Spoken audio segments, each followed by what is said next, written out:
ન્યુક્લિયસની બંધન ઉર્જાની જે વાત કરી, કન્ટિન્યુઅસની અંદર ન્યુક્લિયોન દીઠ બંધન ઉર્જા મેં ઓલરેડી અહીંયા અત્યારે જુદા જુદા તત્વો માટે આ ન્યુક્લિયોન દીઠ બંધન ઉર્જા વિરુદ્ધ પરમાણુ દળાંકનો ગ્રાફ ટેક્સ્ટબુકની અંદર આપેલો છે, એવો ગ્રાફ ડ્રો કરી રાખી દીધેલો છે. આવો ગ્રાફ મળે છે, એના ઉપરથી ન્યુક્લિયસ વિશે શું તારણો કાઢી શકાય ને એ આપણા માટે અગત્યનું છે. સૌથી પહેલા તો આપણે પહેલા કહીએ કે ભાઈ ન્યુક્લિયોન દીઠ બંધન ઉર્જા એટલે શું? ન્યુક્લિયોન દીઠ બંધન ઉર્જા એટલે આપણે એમ કહી શકાય ન્યુક્લિયસની બંધન ઉર્જાને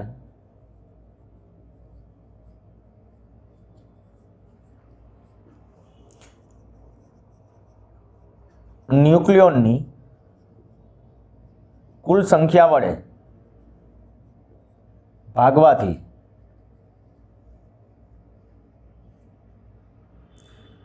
મળતી ઉર્જાને ન્યુક્લિયોન દીઠ બંધન ઉર્જા કહે છે.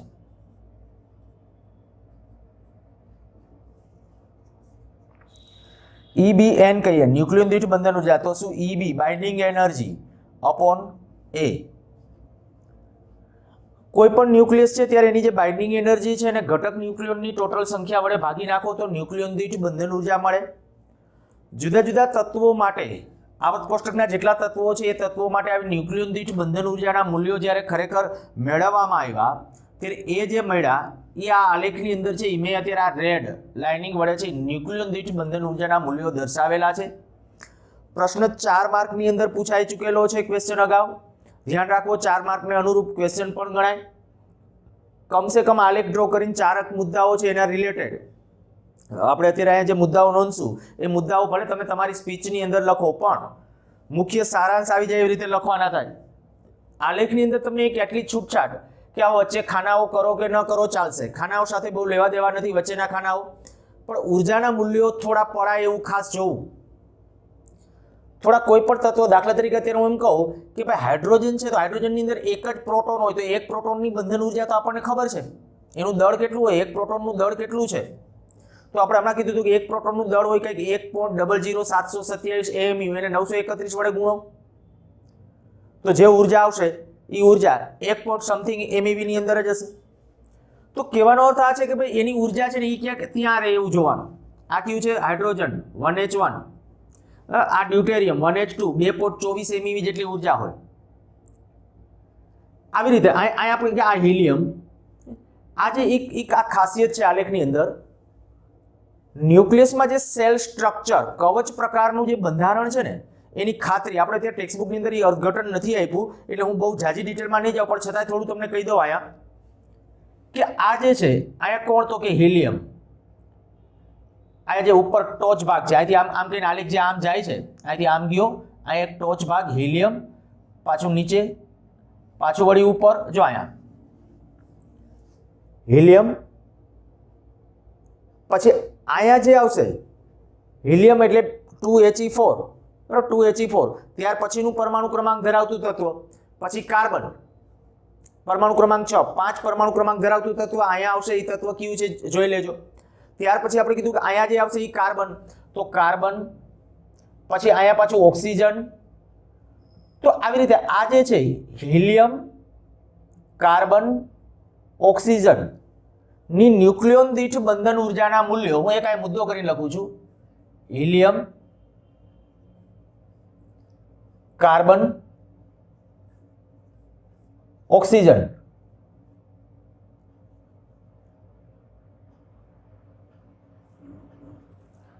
ની ન્યુક્લિયોન દીઠ બંધન ઉર્જાના મૂલ્યો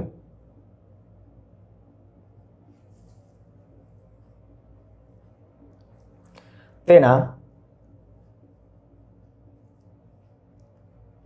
પાડોશી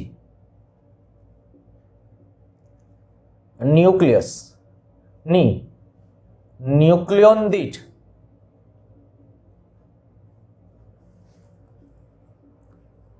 બંધન ઉર્જાના મૂલ્યો કરતા વધારે છે, જે ન્યુક્લિયસમાં કવચ બંધારણ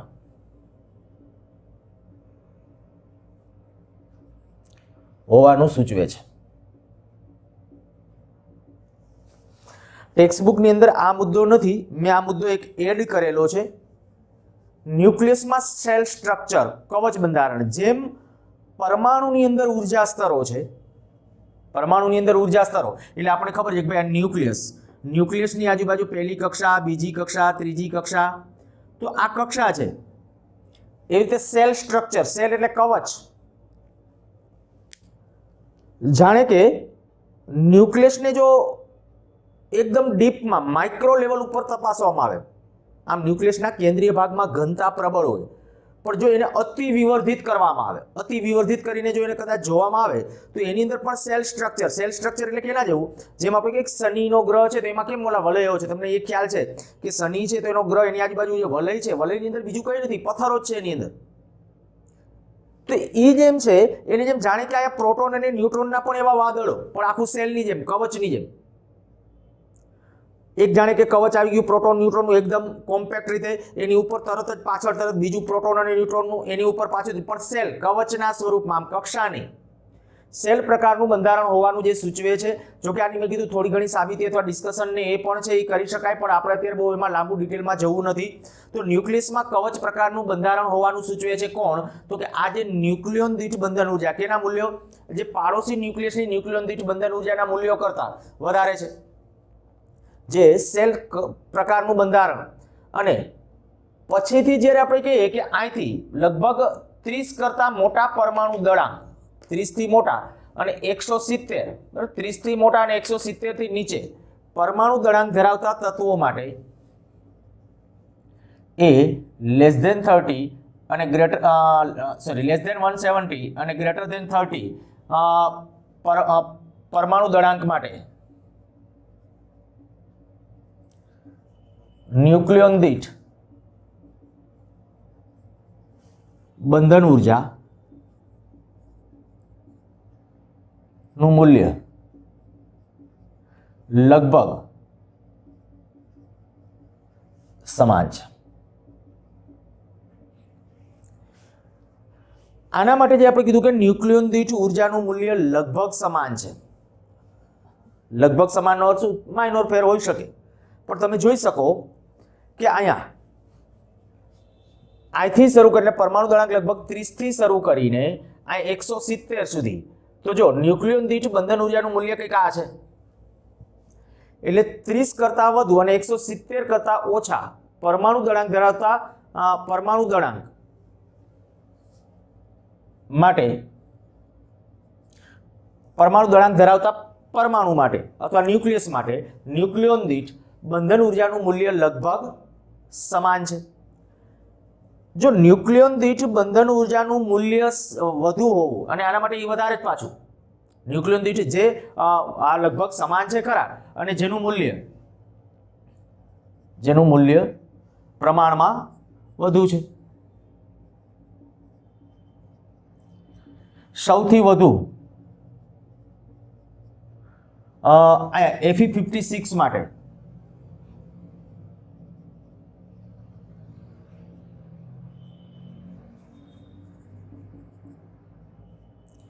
કંઈક 8.56 MeV જેટલું મળે.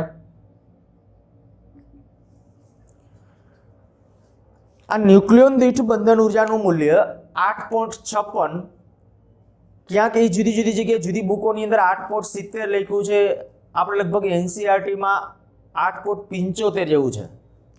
8.56 નહીં, 8.75 જોઈ લેજો. છતાં પણ 8.75 MeV જેટલું મળે, જે દર્શાવે છે કે આ ન્યુક્લિયસ સૌથી વધારે સ્ટેબલ છે.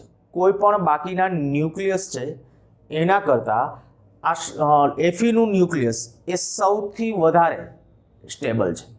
બીજી રીતે કહું તો એમ કહી શકાય, અત્યારે હાલમાં ઉપલબ્ધ જે કોઈ તત્વો છે એને જો ધ્યાનમાં રાખીએ ને તો સૌથી વધુ તોડવું જો કોઈ ન્યુક્લિયસ મુશ્કેલ હોય ને તો એ Fe નું છે, લોખંડનું ન્યુક્લિયસ. એવું કંઈ નહીં વિચારતા કે ભાઈ આના કરતાં તો કાર્બન ને એ બધા કાર્બન ગ્રેફાઇટ જે આપણે ગણીએ છીએ એ ખૂબ મજબૂત હોય. એના પરમાણુ સ્ટ્રક્ચર મજબૂત છે. ન્યુક્લિયસ સ્ટ્રક્ચરની જો વાત હોય તો ન્યુક્લિયસ સ્ટ્રક્ચર છે ને સૌથી વધારે Fe છે. અને એટલે જ કદાચ 10મા ધોરણની અંદર તમે જ્યારે તાપ ન્યુક્લિયસ સંલયન પ્રક્રિયા ભણ્યા ત્યારે તમે એવું કહ્યું કે ભાઈ હાઇડ્રોજનનું હિલિયમમાં રૂપાંતરણ થાય, આ આખી પ્રક્રિયા ચાલુ રહેશે. હાઇડ્રોજનનું હિલિયમમાં રૂપાંતરણની પ્રક્રિયા ચાલુ રહેશે. સતત હાઇડ્રોજન હિલિયમમાં બનતો જ જાય છે સૂર્યમાં. અત્યારે એક વખત હાઇડ્રોજન ખલાસ થઈ જશે પછી તો કે મનશે ઠંડો પડવા. ઠંડો પડશે એટલે અંદર પ્રેશર કોમ્પેક્ટનેસ આવશે, ઘનતા વધશે. ઘનતા વધશે એટલે ટેમ્પરેચર વધશે. ટેમ્પરેચર વધશે એટલે બીજી કોઈ પ્રક્રિયા ચાલુ થશે. કદાચ હિલિયમનું કાર્બનમાં રૂપાંતરણની પ્રક્રિયા ચાલુ થઈ જશે. બધો પછી કાર્બન બની જશે. ત્યાં સુધી વળી પાછું ઉર્જાનું ઉત્સર્જન કરશે. વળી પાછું આપણે કહી શકાય કે બધો હિલિયમ ખલાસ થઈ જશે, કાર્બન બની ગયો. પછી કાર્બન હવે આપણે કહી શકાય વળી પાછું આપણે મનશે ઠરવા.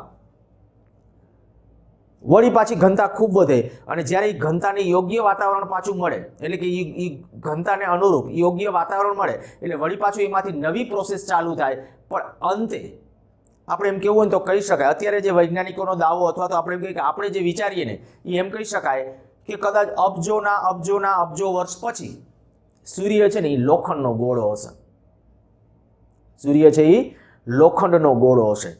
સૌથી વધુ સ્ટેબલ જ આ છે Fe. સૌથી વધુ સ્ટેબલ ન્યુક્લિયસ જો કોઈ હોય, કારણ કે એની ન્યુક્લિયોન દીઠ મેં પેલા આ ન્યુક્લિયસની બંધન ઉર્જા સમજાવતો ત્યારે તમે કીધું હતું કે ન્યુક્લિયોન દીઠ બંધન ઉર્જા એ ન્યુક્લિયસની સ્થિરતાનું માપ છે. તો આની ન્યુક્લિયોન દીઠ બંધન ઉર્જા જો સૌથી આ 50 से 56 પાસે મેં દર્શાવી છે આશરે. અહીંયા સૌથી વધુ પીક પડે. આ ગ્રાફ દર્શાવું ત્યારે એક થોડુંક એટલું ધ્યાન રાખજો, આ જરૂર પડે તો કે ભાઈ એ પરિસ્થિતિ વખતે તમે ગ્રાફ દોરો ત્યારે ગ્રાફ માટે 56 પાસે સૌથી પીક પોઈન્ટ આવવો જોઈએ, પછી ક્રમશઃ ઘટતો જતો હોવો જોઈએ. તો આ ન્યુક્લિયોન દીઠ બંધન ઉર્જાનું મૂલ્ય મેં કીધું 8.75 MeV જેટલું મહત્તમ છે. કેના માટે? લોખંડના ન્યુક્લિયસ માટે. મેં કીધું આ પરમાણુની વાત નથી, ન્યુક્લિયસની વાત છે એટલે બરાબર સમજજો. નહીતર કેટલાક મેં હમણાં કીધું એ પ્રમાણે મનસો ઊંધું વિચારવા કે તો પછી આપણે કહીએ કે ભાઈ ક્યાંક કાણા પાડવા માટે કે એના માટે કે જે સારડીનો ઉપયોગ થાય એમાં કાર્બન ડાયમંડ બરાબર આનો ઉપયોગ થાય એ વધારે મજબૂત છે. નો ડાઉટ એ વધારે, પણ એનું પરમાણુ સ્ટ્રક્ચર મજબૂત છે એની વાત છે. ન્યુક્લિયસ સ્ટ્રક્ચર જો સૌથી વધારે બીજા અર્થમાં કહું ને તો એમ કહેવાય કે Feની અંદર જેટલા પ્રોટોન અને ન્યુટ્રોન છે ને એટલાને બધાને વિખેરી નાખવા માટે સરેરાશ રીતે જે ઉર્જા આપવી પડે પ્રત્યેક ન્યુક્લિયોનને એ કેટલી હોય? આશરે 8.75 MeV જેટલી. આટલી ઉર્જા છે એ તમારે આપવી પડે તો અને તો જ એ ન્યુક્લિયસ તૂટે, નહીતર ન્યુક્લિયસ છે એ તૂટતું નથી. તો એક વાત આ થઈ. બીજું આની અંદર આલેખ ઉપરથી જો આપણી ખાસિયતને ધ્યાનમાં રાખો તો આલેખ માટે આપણે એક આટલું કહી શકીએ કે A<30 30 કરતાં ઓછા પરમાણુ દળાંક માટે અને 170 કરતાં વધારે પરમાણુ દળાંક માટે. A 30 અને A 170 માટે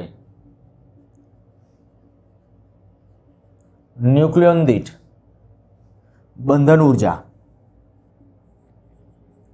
ના મૂલ્યો પ્રમાણમાં ઓછા છે. અહીંયા જે આપણે કીધું A30 કરતાં ઓછું હોય ત્યારે ન્યુક્લિયોન દીઠ બંધન ઉર્જાના મૂલ્યો ઓછા છે ને 170 થી વધી જાય પછી પણ આલેખ છે. જાજો આલેખ આમ નીચે ન લઈ લેતા, જે આની જેમ એટલે એકદમ નીચે ન આવે ક્યારે. આ આલેખ કંઈક આમ જ જાય છે કન્ટિન્યુઅસલી. તો આ થઈ ગયા આપણું ન્યુક્લિયોન દીઠ બંધન ઉર્જા અને ન્યુક્લિયોન દીઠ બંધન ઉર્જા ઉપરથી આલેખનું અર્થઘટન આપણે લીધું છે. હવે આના ઉપરથી સ્પષ્ટ થતા કેટલાક મુદ્દાઓ, આ જે આપણે મુદ્દાઓ લીધા તો એ શું ખરેખર દર્શાવે છે, એ શું દર્શાવે છે એ જેમ અત્યારે મેં તમને આમ કીધું. ચાલો એકવાર ફરીથી આટલું રિપીટ કરી જાઉં. પહેલાં કીધું ન્યુક્લિયોન દીઠ બંધન ઉર્જા એટલે શું, તો ન્યુક્લિયોન દીઠ બંધન ઉર્જાનો આલેખ દોરી અને સ્પષ્ટ થતા મુદ્દાઓ નોંધો. તો સ્પષ્ટ થતા મુદ્દાઓ માટે આપણે એની ચર્ચા છીએ ત્યારે આપણે કહીએ કે ન્યુક્લિયોન દીઠ બંધન ઉર્જાની પહેલાં વ્યાખ્યા આપી. ન્યુક્લિયસની બંધન ઉર્જાને કુલ ન્યુક્લિયોનની સંખ્યા વડે ભાગવાથી મળતી ઉર્જાને કઈ કહેવાય? ન્યુક્લિયોન દીઠ બંધન ઉર્જા કહે છે. એનું સૂત્ર આપણે લખી નાખ્યું. કોઈ પણ ન્યુક્લિયસ માટે ન્યુક્લિયોન દીઠ બંધન ઉર્જા મેળવી એટલે બંધન ઉર્જા ભાગ્યા a કરી નાખવાનું એટલે તમને ન્યુક્લિયોન દીઠ બંધન ઉર્જા મળી જશે. પછી કહેવાનું કે આકૃતિમાં આવો જુદા જુદા તત્વો માટે ન્યુક્લિયોન દીઠ બંધન ઉર્જા અહીંયા MeV માં છે બરાબર. આ 2 MeV 4 MeV 8 MeV 6 MeV 8 MeV 10 MeV અને અહીંયા પરમાણુ દળાંક છે બધા. એનો આલેખ છે એ આકૃતિમાં દર્શાવેલો છે અને મેં કીધું આ આલેખ ડ્રો કરવાની પ્રેક્ટિસ એકાદ બે વખત કરી લેવી. ખાસ એમાં જે મેં કીધું ને કે આડેધડ પોઈન્ટ નહીં લખી નાખતા, કારણ કે જો એ કરી નાખશો બાકી આવા સાચા 2-3 પોઈન્ટ લખી નાખ્યા ને એટલે કામ ચાલ્યું.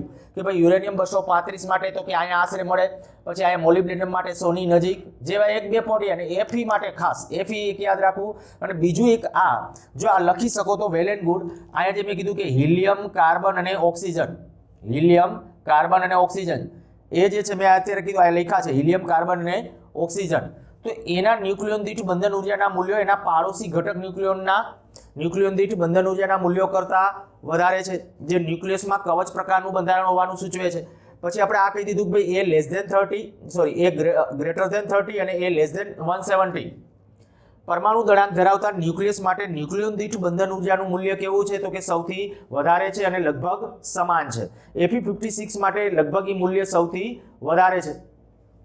અહીં મેં લખ્યું છે મહત્તમ બંધન ઉર્જાનું મૂલ્ય લગભગ સમાન છે, જેનું પ્રમાણ વધારે છે. જેનું પ્રમાણ વધારે છે એટલે શું? જેનું મૂલ્ય વધારે છે. સૌથી વધુ કેના માટે મળે છે? Fe56 માટે. પછી વાક્ય રચના તમે તમારી રીતે લખી નાખ્યો, પણ મેં કીધું ટેક્સ્ટ બુકની અંદર ખાસ મુદ્દો જોજો. અને બીજો આપણે પોઈન્ટ લખ્યો કે ભાઈ એ 30 કરતાં નાનું હોય તો અને 170 કરતાં મોટું હોય તો ન્યુક્લિયોન દીઠ બંધન ઉર્જાના મૂલ્યો કેવા છે તો કે એના પ્રમાણમાં ઓછા છે. હવે આના આધારે આજે આપણે મુદ્દાઓ લીધા, એના આધારે કેટલીક ચોક્કસ સ્પષ્ટતાઓ, કેટલાક નિષ્કર્ષ બરાબર આ ન્યુક્લિયોન દીઠ બંધન ઉર્જાના મૂલ્ય પરથી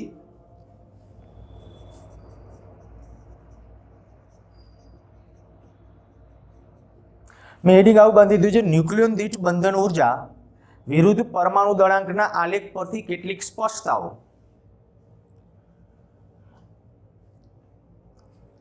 આપણે આટલું કહી દીધું કે ભાઈ આ જે બંધન ઉર્જા ન્યુક્લિયોન દીઠ બંધન ઉર્જા જે મળે છે એ ઇલેક્ટ્રોનની બંધન ઉર્જા કરતાં ક્યાંય વધારે છે. પરિણામે સ્પષ્ટતા પેલી ન્યુક્લિયર બળ એ પ્રબળ આકર્ષી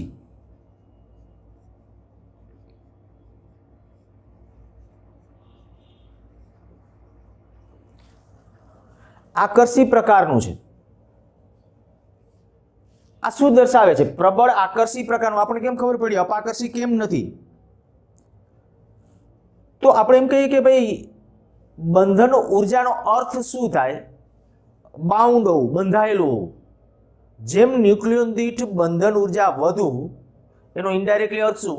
તો કે ઇનડાયરેક્ટલી અર્થ આ થાય કે એ ન્યુક્લિયસ છે એ ન્યુક્લિયર બળ, આ શબ્દ રહી ગયો છે, ન્યુક્લિયર બળ એ આકર્ષી પ્રકારનું છે. જે આપણે કીધું કે ન્યુક્લિયોન દીઠ બંધન ઉર્જા વધારે ઉત્પન્ન કરવા માટે જવાબદાર છે. આ આપણે કહીએ કે ખરેખર આ જે પ્રબળ આકર્ષી પ્રકારનું છે એ કેના આધારે મેં કીધું છે તો કે ન્યુક્લિયોન દીઠ બંધન ઉર્જાના મૂલ્યો છે એ જે પરમાણુની બંધન ઉર્જા છે એના કરતાં ક્યાંય વધારે છે. એટલે પહેલો મુદ્દો મુખ્ય હેડિંગ મેં લખી નાખ્યું છે ન્યુક્લિયર બળ એ આકર્ષી પ્રકારનું છે અને આના આધારે જ ખરેખર ન્યુક્લિયોન દીઠ બંધન ઉર્જાના મૂલ્યો કેવા મળે છે? પ્રમાણમાં વધારે મળે છે. બીજું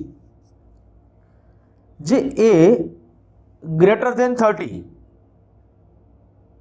એનું મૂલ્ય 30 કરતાં મોટું અને એ લેસ ધેન 170 માટે ન્યુક્લિયોન દીઠ એટલે EBN, હું આમ ટૂંકમાં લખી નાખું છું, ન્યુક્લિયોન દીઠ બંધન ઉર્જાનું મૂલ્ય ન્યુક્લિયોન દીઠ બંધન ઉર્જાનું મૂલ્ય લગભગ અચળ છે, જે તેની સંતૃપ્તતા દર્શાવે છે.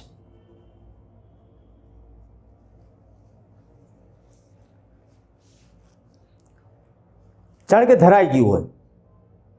ખરેખર આમ જોવા જાઓ કે Fe56 પછી મોલિબ્ડેનમ તરફ આગળ વધો કે વધારે પરમાણુ દળાંક તરફ તો ન્યુક્લિયોન તો વધે છે, ન્યુક્લિયોનની સંખ્યા વધે છે છતાં ન્યુક્લિયોન દીઠ બંધન ઉર્જાનું મૂલ્ય વધતું નથી, જે શું દર્શાવે છે તો કે જે કીધું કે એની સંતૃપ્તતા, જાણે કે ધરાઈ ગયેલું હોય, બરાબર, જેને આપણે કહીએ કે સેચ્યુરેશન પ્રોપર્ટી એની તમે તરીકે ઓળખી શકો, એની સેચ્યુરેશન પ્રોપર્ટી તરીકે લગભગ આ ન્યુક્લિયોન દીઠ બંધન ઉર્જાનું મૂલ્ય અચળ હોવું, ન્યુક્લિયોન દીઠ બંધન ઉર્જાનું મૂલ્ય અચળ હોવું એ એની એક સંતૃપ્તતા અથવા સેચ્યુરેશન પ્રોપર્ટી છે, એમ કહેવાય કે એની ઘરાયેલી અવસ્થા જાણે કે આવી ગઈ, બંધન ઉર્જાનું મૂલ્ય છે એ વધતું નથી.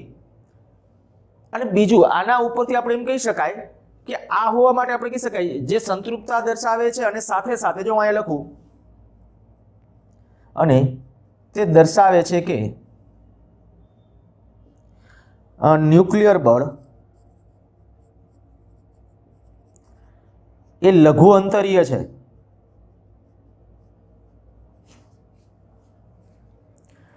ન્યુક્લિયર બળ જે છે એ લઘુ અંતરીય છે. કેમ ખબર પડે? સમજવા માટે વિચારી લો કે આ એક ન્યુક્લિયસ છે. હું ન્યુક્લિયસને અત્યારે બાંધી દઉં છું. ખરેખર ન્યુક્લિયસ આવું બંધાયેલું નથી, બાઉન્ડ નથી. મેં બોર્ડર દર્શાવી છે કારણ કે આપણે અગાઉ કહી ગયા છે ન્યુક્લિયસને કોઈ ચોક્કસ પૃષ્ઠ નથી, પણ આ મેં ન્યુક્લિયસ દર્શાવ્યું છે. પૃષ્ઠ ખાલી અત્યારે આપણે એક સમજવા માટે કે ભાઈ આવડું ન્યુક્લિયસ છે એવું માટે, બાકી પૃષ્ઠને ક્યાંય આપણે અહીંયા ક્યાંય બીજું આગળ વિચારધારાની અંદર પણ આપણે પૃષ્ઠ તરીકે ક્યાંય લેવાના નથી. હવે આની અંદર જ્યારે ન્યુક્લિયોન છે, બરાબર, પ્રોટોન અને ન્યુટ્રોન, માની લો કે ભાઈ અહીંયા પ્રોટોન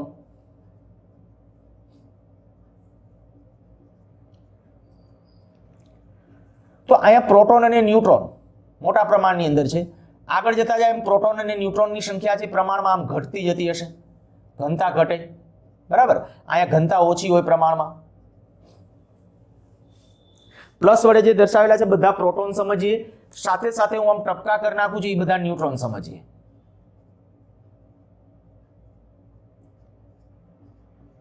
ન્યુટ્રોન તટસ્થ હોય, આ બધા ન્યુટ્રોન છે.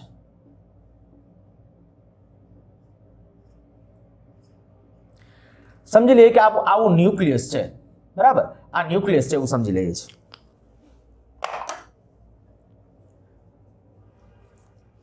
હવે પરિસ્થિતિ શું છે? જો હું પેલા આ ધારું કે લઘુ અંતરીય છે, લઘુ અંતરીયનો અર્થ શું? તો કે આપેલો એક ન્યુક્લિયોન, આમાંનો કોઈ પણ એક ન્યુક્લિયોન ઉપાડી લો, આ ન્યુક્લિયોન એ માત્ર અમુક નજીકના થોડા પાડોશી ન્યુક્લિયન સાથે જ આ બળ સાથે બળ વડે આંતરક્રિયા કરી શકે. શું બોલું છું હું? આપેલો એક ન્યુક્લિયોન, ન્યુક્લિયોન એટલે કોણ? પ્રોટોન અને ન્યુટ્રોન, એટલે પ્રોટોન અથવા ન્યુટ્રોન. તો આપેલો એક પ્રોટોન માત્ર નજીકના થોડા પાડોશી ન્યુક્લિયોન સાથે જ આંતરક્રિયા કરી શકે. તો જો નજીકના થોડા પાડોશી ન્યુક્લિયન સાથે, હવે આપણને ખબર છે ન્યુક્લિયસની અંદર રિયલમાં તો શું હોય, તો કે આપણે જે મુક્ત અવસ્થામાં પ્રોટોન હોય, આપણે એક ખાલી થોડું સમજવા માટે હું આ વધારાનું કહું છું. આ બે પ્રોટોન છે, આ પ્રોટોન અત્યારે મુક્ત અવસ્થામાં છે. આ બે વચ્ચે કયું બળ હશે? તો કે અપાકર્ષી પેલું વિદ્યુતીય બળ, Fe. નજીક લઈ આવ્યા આપણે આ બેને, Fe બળ વધશે, અપાકર્ષી બળ વધશે. આ જે અપાકર્ષી બળ એમના વચ્ચે વધે, પણ આપણે હજી એને વધારે સખ્તાઈથી નજીક લઈ આવો. જો વધારે નજીક લઈ આવો ને તો ત્યારે એકબીજાને બાઉન્ડ કરવાનો કંઈક જે પ્રયત્ન કરે છે. એટલે જ આપણે અત્યારે હું જાઉં છું ન્યુક્લિયર બળ તરફ. અને ન્યુક્લિયર બળ એ શું છે અત્યારે હજી એના માટેના જો કે શોધ સંશોધનો ને બધું પ્રમાણમાં ચાલુ છે, પણ અત્યાર સુધી આપણને જે ખબર પડી છે ને એના આધારે અત્યારે આપણું ડિસ્કશન છે. આપણે ટેક્સ્ટબુકમાં જે લખ્યું છે એ એના આધારે ડિસ્કશન છે. અને જો અત્યારે હું એમ કહું કે આખું આપણું આ ન્યુક્લિયસ છે એવું સમજી લઈએ છીએ, તો આ ન્યુક્લિયસની અંદર જે ઘટક ન્યુક્લિયોન બધા જે આવેલા છે એમાં મોટા ભાગના તો ક્યાં હોય? કેન્દ્ર પાસે છે, નાનકડા એવા વિસ્તારમાં સંકેન્દ્રિત છે. હું આ આખું ન્યુક્લિયસ જે લઉં છું ને એ ન્યુક્લિયસની અંદર રિયલમાં કોઈ પણ ન્યુક્લિયસ 10 ફર્મીથી ક્યારે વધારે, મોટા ભાગે તો એના બધા ન્યુક્લિયોન કેટલા હોય? 2 થી 3 ફર્મીની અંદર આવી જાય. શું બોલું છું? 2 થી 3 ફર્મીની અંદર. ન્યુક્લિયસની ત્રિજ્યા આપણે એક યાદ કરો, ન્યુક્લિયસની સરેરાશ ત્રિજ્યાનું સૂત્ર હતું R = R0 a⁻⁴. હવે અહીંયા તમે એમ કહો કે ભાઈ 216 મૂકો, પરમાણુ દળાંક 216, તો 216 મૂકો એટલે ખૂબ મોટું પરમાણુ દળાંક ધરાવતું તત્વ થયું, તો આ 6.6 ફર્મી જેટલું થયું આશરે. અને આ તો સરેરાશ ત્રિજ્યાના સંદર્ભમાં આપણે લીધેલું છે. મેં કીધું ને કે મોટા ભાગના ન્યુક્લિયસ માટે મોટા ભાગે તમે નોંધ લો ને તો 2-3 ફર્મી, બસ ઘણું બધું થઈ ગયું. 2-3 ફર્મી ત્યાં એ લગભગ ન્યુક્લિયન, મોટા ભાગના ન્યુક્લિયન આવી જાય.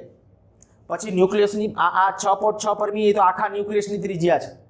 10 ફર્મીથી આ મૂલ્ય પણ છે એ વધારે હોતું નથી.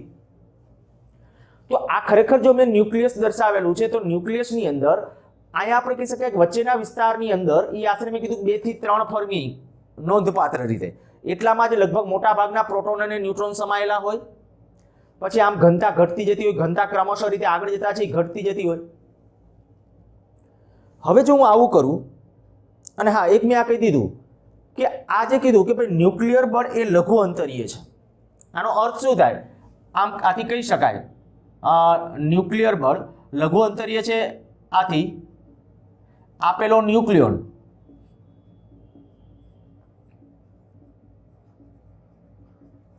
એ માત્ર કેટલાક પાડોશી ન્યુક્લિયોન સાથે જ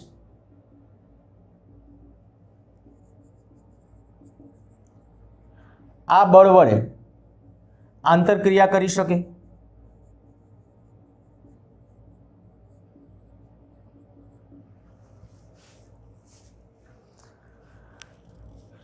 હવે આંતરક્રિયા જે કરી શકે એ માત્ર નજીકના થોડા પાડોશી ન્યુક્લિયન સાથે જ આંતરક્રિયા કરી શકે. હવે માની લો કે બહારથી કોઈ ન્યુક્લિયન ઉમેરો, જ્યારે તમે ન્યુક્લિયન ઉમેરો તો એ ન્યુક્લિયન જે ગોઠવાશે, બહારથી કોઈ આપણે કહી શકાય ચાલો એક ન્યુક્લિયન વધારાનો એક ન્યુક્લિયન ઉમેરો, પ્રોટોન અથવા ન્યુટ્રોન, હું આ શબ્દ લખી નાખું છું ન્યુક્લિયન.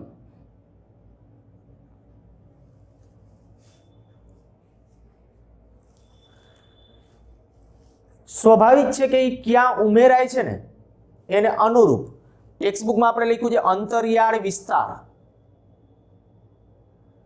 કોઈ અંતરિયાળ વિસ્તારમાં આવેલો, દાખલા તરીકે કોઈ પ્રોટોન કે ન્યુટ્રોન છે, તો એ માત્ર નજીકના થોડા પાડોશી ન્યુક્લિયોન સાથે જ આ બળ વડે આંતરક્રિયા કરી શકે. ધારી લો, અચ્છા ટેક્સ્ટબુકની અંદર સાથે સાથે બીજું જે ડિસ્કશનની અંદર છે ને એની અંદર હું એમ કહું કે એવું પણ કીધું છે, માની લો કે આપેલો ન્યુક્લિયોન છે ને એના પાડોશી ન્યુક્લિયોન, પાડોશીઓની સંખ્યા p જેટલી છે. પાડોશીઓની સંખ્યા કેટલી છે? p જેટલી. તો ત્યારે આપણે કહી શકાય કે ઈ કેટલી ઉર્જા, તો કે એની ઉર્જા જો આપેલા ન્યુક્લિયોન ના પાડોશી ન્યુક્લિયોન p જેટલા હોય તો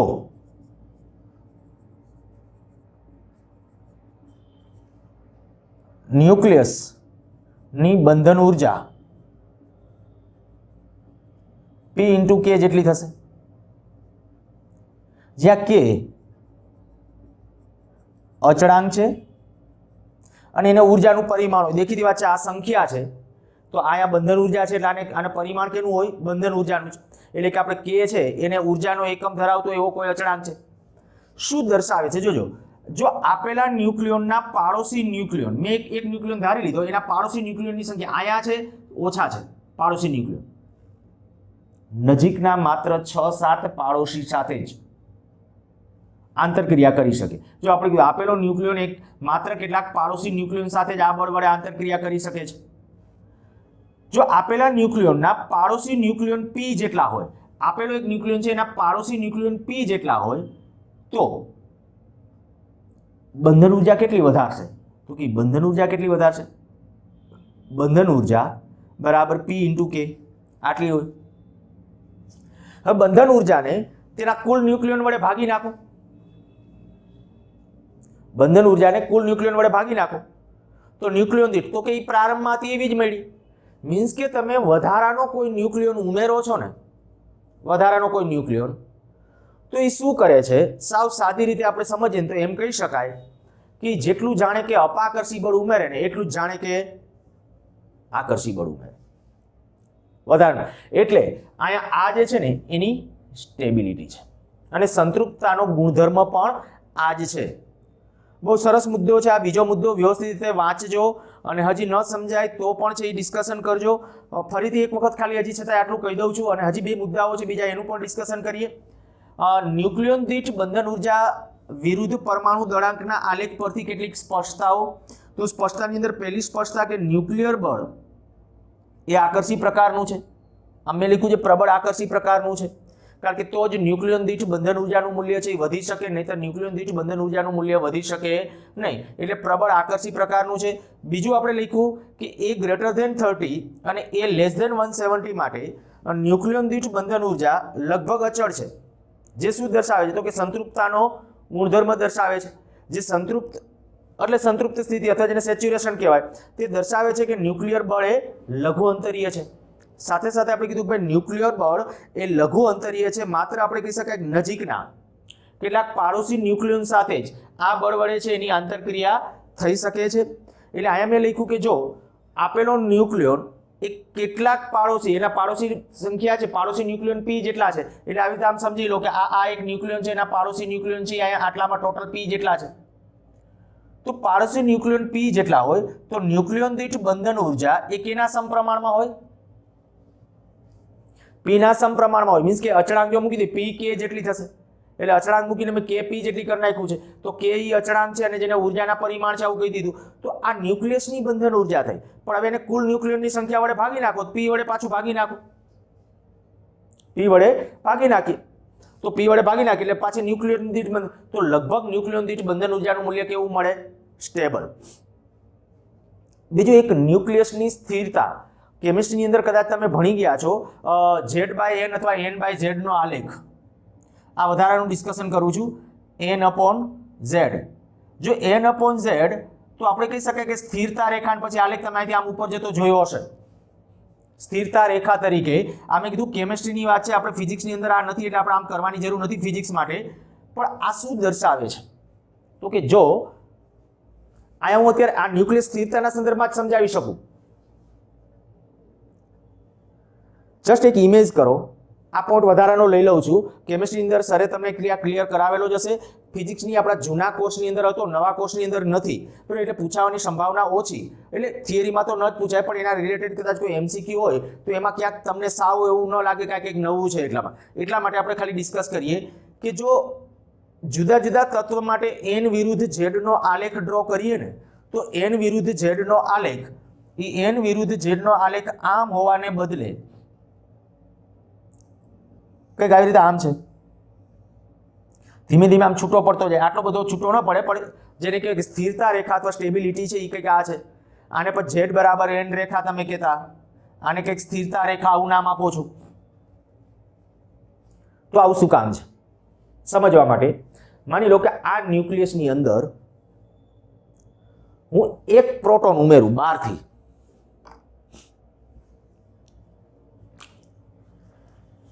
એક બહારથી પ્રોટોન ઉમેરું ને આની અંદર, એક પ્રોટોન ઉમેરો એવું ઇમેજિનેશન કરો, અને સાથે સાથે એક ન્યુટ્રોન ઉમેરું. ઇમેજિનેશન માટે માની લો કે 92 યુરેનિયમ 235 છે. આની અંદર એક પ્રોટોન ઉમેરું, એક પ્રોટોન અને એક ન્યુટ્રોન, તો આવું થશે 93 યુરેનિયમ 237. એક પ્રોટોન અને એક ન્યુટ્રોન ઉમેરું ત્યારની વાત છે. જે ન્યુક્લિયસ બન્યું એ આવું બનશે, કારણ કે પરમાણુ દળાંક 2 વધશે, એક પ્રોટોન અને ન્યુટ્રોન, અને પરમાણુ ક્રમાંક 1 વધશે. આવું કરીએ. આવું મેં કીધું કે આપણે આપણો પ્રયત્ન આપણો આવો છે કે આપણે આવું કરવું છે. એટલે મેં શું કર્યું, 92 યુરેનિયમ 235 ની અંદર માની લો કે ધરાર એક પ્રોટોન અને એક ન્યુટ્રોન અંદર એન્ટર કર્યો, તો આ જે બને ને એ અસ્થાયી બને. શું કામ અસ્થાયી? તો કે જ્યારે હું એક પ્રોટોન અંદર એડ કરું ને, અંદર એક પ્રોટોન એડ કરું, તો એક પ્રોટોન આની અંદર જે પેલું વિદ્યુતીય બળ, અપાકર્ષી વિદ્યુતીય બળ જે લગાડશે ને એ બાકીના 92 પ્રોટોન ઉપર લગાડશે. કારણ કે જે વિદ્યુતીય બળ છે ને એ તો બધા ન્યુક્લિયસ ઉપર બધા કણો ઉપર લાગે, હું વિદ્યુતીય બળની વાત કરું, જે પ્રોટોન પ્રોટોન વચ્ચે અહીંયા મેં દર્શાવ્યું કે આ પ્રોટોન પ્રોટોન વચ્ચે જે અપાકર્ષી પ્રકારનું જે વિદ્યુતીય બળ લાગે છે ને, એ આ આપેલો એક ન્યુક્લિયોન મેં જે અંદર એક ઉમેર્યો પ્રોટોન, ઈ પ્રોટોન બાકીના 92 પ્રોટોન ઉપર અપાકર્ષી બળ લગાડે છે. પણ આકર્ષી બળ તો કે માત્ર નજીકના થોડા પાડોશી ન્યુક્લિયન સાથે. તો કે આકર્ષી બળ જો એટલી માત્રામાં ન વધે જેટલું અપાકર્ષી બળ વધ્યું તો ન્યુક્લિયસ સ્થિરતા જાળવી શકે નહીં. તો કે હવે બીજો રસ્તો કયો? તો કે તમે એવું કર્યું ને, એક ન્યુટ્રોન ઉમેર્યો, જાજા ન્યુટ્રોન ઠપકારી દો, શું થશે? જો એક પ્રોટોન એ જેટલું અપાકર્ષી બળ વધારે છે, કેટલા ઉપર? 92 પ્રોટોન ઉપરનું અપાકર્ષી બળ છે. એ જેટલું અપાકર્ષી બળ વધારે ને એટલું સામે ઓછામાં ઓછું એનાથી વધારે વધવું જોઈએ આકર્ષી બળ, એનાથી વધારે આકર્ષી બળ વધવું જોઈએ. અને એને વધારે આકર્ષી બળ વધી શકે એટલા માટે પ્રોટોનની સાથે સાથે કેટલાક વધારાના ન્યુટ્રોન, કારણ કે આજે હું ન્યુક્લિયર બળ વાત કરું છું ને, એ ન્યુક્લિયર બળ કેના વચ્ચે હોય? તો કે ન્યુક્લિયર બળ છે એ ન્યુક્લિયર બળ હું અહીંયા લખી નાખું, પ્રોટોન પ્રોટોન વચ્ચે હોય, પ્રોટોન ન્યુટ્રોન વચ્ચે હોય અને ન્યુટ્રોન ન્યુટ્રોન વચ્ચે પણ હોય. ભણી ગયા છો આ કેમિસ્ટ્રીમાં, અને આપણે આના પછીનો ટોપિક જે આવશે એ યાદ આવશે. એને ન્યુક્લિયર બળ કેવા પ્રકારનું છે? આપણે કીધું એ આકર્ષી પ્રકારનું છે. ન્યુક્લિયર બળ એ આકર્ષી પ્રકારનું, મેં પહેલા મુદ્દાની અંદર કીધું. એટલે ખરેખર આવું થાય છે કે જ્યારે તમે એક પ્રોટોન અંદર એડ કરો ને, ત્યારે એક ન્યુટ્રોનને બદલે કેટલાક વધારાના ન્યુટ્રોન જો એડ કરો ને તો જ ન્યુક્લિયસ છે એ સ્ટેબલ બને, નહીતર અસ્થાયી બને. એટલે જો આ તમને ખબર છે 92 યુરેનિયમ 235 આ સ્થાયી છે, 236 37 કે 38 એવા નામ સાંભળ્યા છે, પણ સ્થાયી નથી. એવા ન્યુક્લિયસ સ્થાયી નથી. કદાચ એ અસ્તિત્વમાં આવ્યું હોય પછીની ક્ષણે પૂરું થઈ ગયું એનું, પછીની ક્ષણે. જેમ આપણે કીધું ને સામાન્ય હાઇડ્રોજન, ડ્યુટેરિયમ અને ટ્રિટિયમ, તો ટ્રિટિયમ છે એ એટલું બધું અસ્થાયી છે કે જે તરત જ એ રેડિયો એક્ટિવિટીની જેમ તરત જ નાશ પામે, ખાલી અમુક સેકન્ડ ગાળાની અંદર એ નાશ પામી ગયું હોય. એટલે કુદરતી રીતે ટ્રિટિયમ નથી મળતું, કારણ કે એ અસ્થાયી છે. અને અસ્થાયી હોવાનું રીઝન એ જે આપણે કહીએ ત્યાં તો એ એના બીજા કારણો છે, એ હલકા ન્યુક્લિયસ છે. અને જ્યારે ભારે ન્યુક્લિયસની અસ્થાયીપણાનું કારણ જે હોય ને, તો એ કહી શકાય કે ન્યુક્લિયસ માટે જેટલું અપાકર્ષી બળ વધે ને એટલું આકર્ષી બળ વધવું એ અનિવાર્ય છે. સારું, ચાલો તો આ બે બાબતો હવે તમારા માટે આટલી સ્પષ્ટ થઈ ગઈ, બે મુદ્દાઓ. અને ત્રીજો અને ચોથો મુદ્દો એ તમારે ખાસ અહીંયા લખવાનો છે. ત્રીજો પોઈન્ટ એ વિખંડનના સંદર્ભમાં, અને ચોથો પોઈન્ટ સંલયન, ફિશન, ફ્યુઝન. આ ફિશન, આ ફ્યુઝન.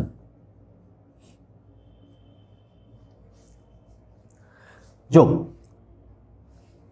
આજે પરમાણુ દળાંક 170 થી વધારે એવા જેટલા તત્વો છે ને, એની ન્યુક્લિયોન દીઠ બંધન ઉર્જાનું મૂલ્ય વધારે છે. સોરી, ન્યુક્લિયોન દીઠ બંધન ઉર્જાનું મૂલ્ય ઓછું છે કે આની સાપેક્ષ.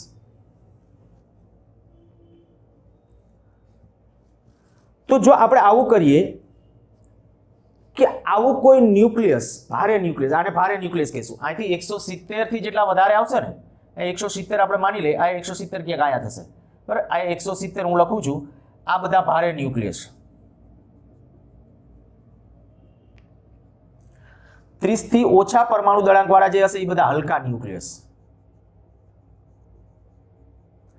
ગમે ત્યારે આ ચેપ્ટરની અંદર શબ્દ પ્રયોગ થાય કે ભાઈ હલકા ન્યુક્લિયસ એટલે પરમાણુ દળાંક કેટલો સમજવાનો? 30 થી ઓછો. ભારે ન્યુક્લિયસ કહેવામાં આવે ત્યારે પરમાણુ દળાંક કેટલો સમજવાનો? 170 થી વધારે. 30 થી ઓછો એટલે હલકા, 170 થી વધારે એટલે ભારે ન્યુક્લિયસ. આની ન્યુક્લિયોન દીઠ બંધન ઉર્જાનું મૂલ્ય ઓછું છે પ્રમાણમાં, આની ન્યુક્લિયોન દીઠ બંધન ઉર્જા પણ ઓછી છે. એ આપણે હમણાં મુદ્દાઓ લખ્યા તેમાં લખ્યું હતું 30 થી 170 ની વચ્ચે ન્યુક્લિયોન દીઠ બંધન ઉર્જાનું મૂલ્ય વધારે છે. હવે જો કોઈ આપણે માની લો કે 240 પરમાણુ દળાંક ધરાવતું ન્યુક્લિયસ છે, 240, ટેક્સ્ટ બુકમાં ઉદાહરણમાં એવું આપ્યું છે એટલે હું કહું છું 240 એટલે ક્યાંક અહીંયા થયું. આ 200 યુરેનિયમ 235 છે એટલે એના પછી જો આનું કોઈક રીતે વિખંડન થાય, આનું કોઈક રીતે વિખંડન થાય, યુરેનિયમ 235 છે અથવા 240, માની લો કે 240 પરમાણુ દળાંક ધરાવતું જે ન્યુક્લિયસ છે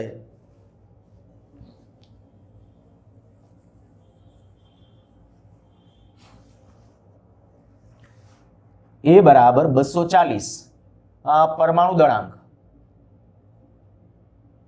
ધરાવતું ભારે ન્યુક્લિયસ એ બરાબર 120 પરમાણુ દળાંક ધરાવતા બે ન્યુક્લિયસો માં વિભાજિત થાય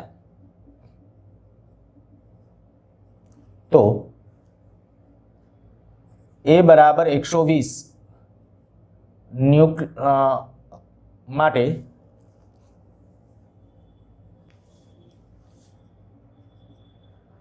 EBN ન્યુક્લિયોન દીઠ બંધન ઉર્જા વધુ મળે જે સ્થાયી છે.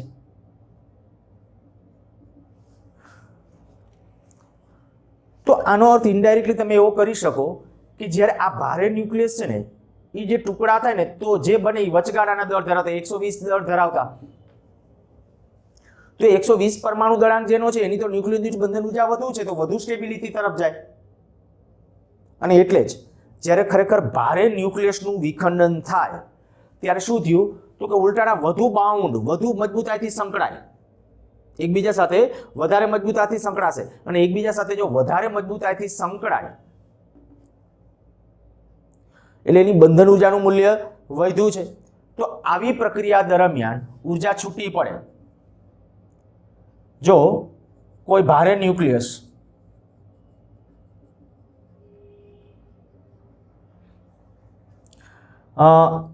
વિખંડન પામી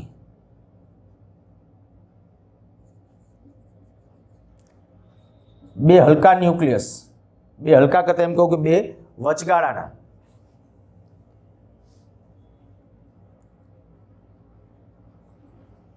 દળ ધરાવતા ન્યુક્લિયસ માં વિભંજન પામે ત્યારે ઉર્જા છૂટી પડે છે. આ ઘટનાને ફિશન કહે છે, એટલે કે ન્યુક્લિયર વિખંડન કહે છે. ન્યુક્લિયસનું વિખંડન. એનાથી ઉલટું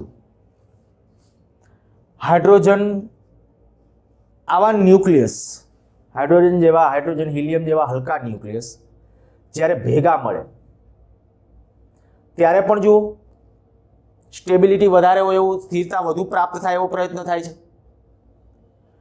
તો આપણે એમ કહેશું કે આ હાઇડ્રોજન જેવા હલકા ન્યુક્લિયસ જ્યારે ભેગા મળે એટલે ત્રીજો પોઈન્ટ આ વિખંડનનો થયો એ મેં આ સમજાવ્યો. ચોથો હવે સંલયન, હું લખતો નથી, સીધું એમ કહી લઉં સંલયન, અથવા આની વચ્ચે ડિટેલમાં આપણી ચર્ચા છે. સંલયન એની અંદર શું તો કે હલકા ન્યુક્લિયસ જ્યારે ભેગા મળે, હાઇડ્રોજન હિલિયમ બને, હિલિયમમાંથી મેં હમણાં કીધું હતું કે કાર્બન જેવી પ્રક્રિયાઓ થાય, કાર્બનમાંથી છેલ્લે આમ આગળ વધતા જાવ તો આ ઉપરની પ્રક્રિયાઓ થાય. તો હલકા ન્યુક્લિયસ ભેગા મળી અને એનાથી ભારે ન્યુક્લિયસ, એનાથી ભારે હું બોલું છું, આ ભારે નહીં, હલકા ન્યુક્લિયસ ભેગા મળી તેનાથી ભારે ન્યુક્લિયસ બનાવે તો એવા વખતે પણ ન્યુક્લિયોન દીઠ બંધન ઉર્જા વધે છે અને ત્યારે આપણે કહી શકાય ઉર્જા છૂટી પડે. તો એ ઘટનાને શું નામ આપશું? સંલયન. તો આ થઈ ગયું આપણું ફ્યુઝન. જો તમને પ્રશ્ન માટે મેં કીધું એ પ્રમાણે આ પ્રશ્ન પણ ખૂબ સારો, મેં આ પ્રશ્નને આમ બહુ શાંતિપૂર્વક, ગંભીરતાથી આપણે કહી શકાય કે એકદમ શાંતિથી ધીમે ધીમે લીધા છે જેથી કરીને તમે સારી રીતે પ્રમાણમાં લખી શકો. પ્રયત્ન એવો કરજો, મેં આ ખાલી ન્યુક્લિયસની બંધન ઉર્જા અને ન્યુક્લિયોન દીઠ બંધન ઉર્જા બેને અલગ અલગ સ્પ્લિટ કરી નાખી છે માત્ર એટલા માટે કે તમે થોડું સારી રીતે ફીલ કરો. ને છતાંય આમાં કોઈ મુદ્દાની અંદર હજી તમને ક્યાંક મનમાં પ્રશ્નાર્થ હોય તો વોટ્સઅપમાં છે મારી સાથે છે એ ચેટ કરી શકો છો. તમને એમ લાગે કે ભાઈ આ પરિસ્થિતિ બરાબર એક્ઝેક્ટલી નથી લાગતી, જોકે બધી જ વસ્તુઓ લગભગ આમ ડિસ્ટ્રીબ્યુટ સારી રીતે સમજાય એવી રીતે જ કીધું છે, પણ છતાંય આની અંદર ક્યાંક તમને એમ થાય કે ભાઈ આકર્ષી પ્રકારને અપાકર્ષી પ્રકારને આ બધું શું છે ને એમાં કાંઈ હજી ગતાગમ નથી પડતી તો છે એ વોટ્સઅપની અંદર છે મોકલી આપજો, આપણે ડિસ્કશન કરીશું. આના આધારે જે ન્યુક્લિયર બળ એ હવે આપણો નેક્સ્ટ ટોપિક છે, પણ એ બધું હવે નેક્સ્ટ લેક્ચરથી શરૂ કરશું.